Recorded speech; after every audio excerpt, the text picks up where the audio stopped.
नमस्कार। चुनावी समर में आप लोगों का स्वागत है। पेगासस जासूसी विवाद में मोदी सरकार की मुश्किलें कम होने का नाम नहीं ले रही।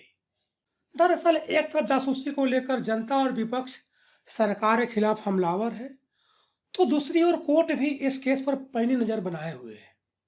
इसी कड़ी में सुप्रीम कोर्ट ने मामले में बड़ा फैसला सुनाया है।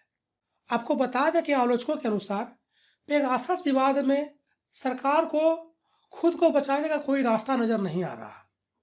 इसकी वजह से पेगासस जासूसी मामले में केंद्र सरकार ने जवाब दाखिल करने के लिए कुछ वक्त देने की मांग की। ऐसे में सुप्रीम कोर्ट ने केंद्र सरकार को जवाब दाखिल करने के लिए हफ्ते भर का वक्त दे दिया है और अगली सुनवाई के लिए 13 सितंबर की तारीख तय कर दी है। दरअसल 17 अगस्त को पेगासस जासूसी मामले की स्वतंत्र जांच की मांग करने वाली याचिका पर सुनवाई के दौरान सुप्रीम कोर्ट ने केंद्र सरकार को नोटिस जारी कर जवाब दाखिल करने के लिए कहा था। वैसे चीफ जस्टिस एनवी रमन्ना की अगुवाई वाली बेंच के सामने सुनवाई के दौरान केंद्र सरकार के सॉलिसिटर जनरल तुषार मेहता ने कहा कि हलफनामा दाखिल करने के मामले में कुछ परेशानी है। उन्होंने कहा कि कुछ अधिकारी मिल नहीं पाए हैं और इस कारण हम अभी स्टैंड नहीं समझ पाए। ऐसे में सुनवाई कुछ वक्त के लिए टाली जानी चाहिए। तब चीफ जस्टिस ने सवाल किया कि लेकिन आपने तो पिछली सुनवाई से पहले हलफनामा दायर किया था।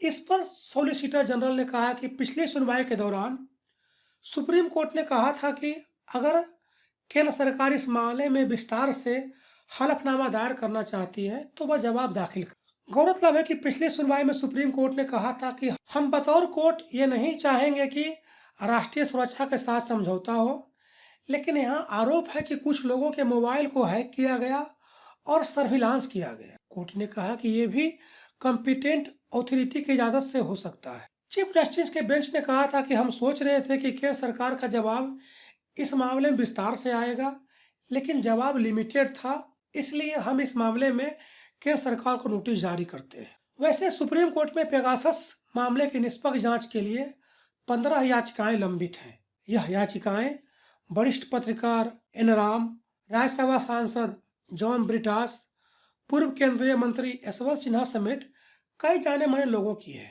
उन्होंने राजनेताओं, पत्रकारों, पूर्व जजों और समान नागरिकों की स्पाईवेयर के जरिए जासूसी पर आरोप लगाया है। हालांकि केंद्र जासूसी के आरोपों को निराधार बता चुका है, लेकिन उसने प्रस्ताव दिया था कि वह याचिकाकर्ताओं का संदेह दूर करने के लिए एक विशेषज्ञ कमेटी का गठन करेगा। इस पर याचिकाकर्ताओं ने मांग की थी कि वह सरकार को विस्तृत हलफनामा देने को कहे, यह पूछे कि सरकार ने पेगासस स्पाईवेयर का इस्तेमाल किया था या नहीं। इस तरह पेगासस जासूसी विवाद में मोदी सरकार की मुश्किलें फिर से बढ़ती हुई नजर आ रही है, क्योंकि सुप्रीम कोर्ट फिलहाल इस मामले में केंद्र सरकार को खुली आजादी देने के लिए तैयार नजर नहीं आ रही। धन्यवाद।